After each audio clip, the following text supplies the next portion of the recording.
всички учители. Това пламъче в очите на тези прекрасни деца, които виждаме днес тук, на мен ми говори само едно. Те са щастливи, защото вие се грижите добре за тях. Благодаря ви. Искам да благодаря на всички татковци, майки, дядовци, баби, които са тук, на всички, които дават от себе си най-важното на децата. Историята на рода, езика, обичаите, това където и да сме по света, да обичаме, да уважаваме, да познаваме България. Благодаря ви.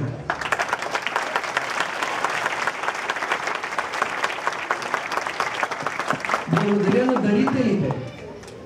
Вие показвате, че успешните хора, българи, където и да са по света, са готови да дават, са готови да подкрепят.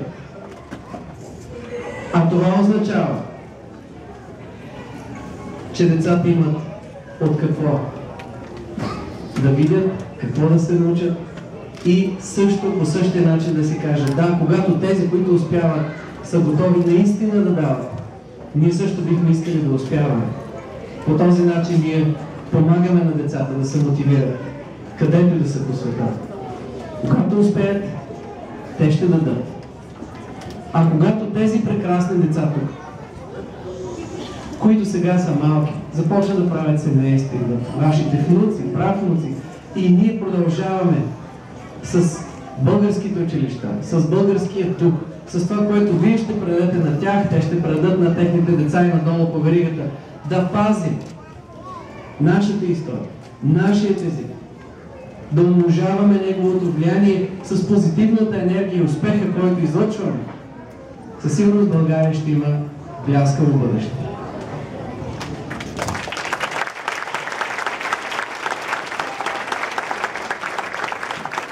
И накрая искам и аз да обещая нещо. Искам да обещая, че където и да съм,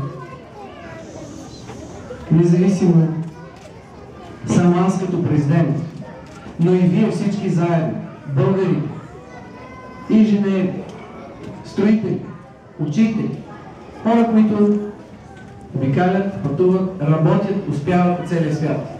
Нека заедно да обещаем, че където и да се намираме, ще работим така, че тези прекрасни деца да обичат родината си, да я познават и да предадат любовта към България и към нейната история нататък по веригата. Нека да се гордеят със своята държава, на която и планета или галактика да се намират те. Благодаря.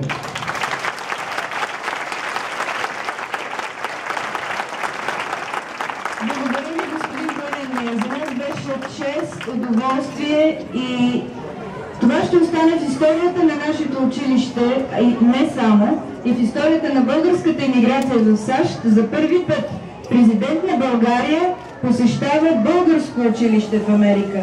Ние сме изучили историята и на Ирландия. Такъв случай в историята на българската Америка няма.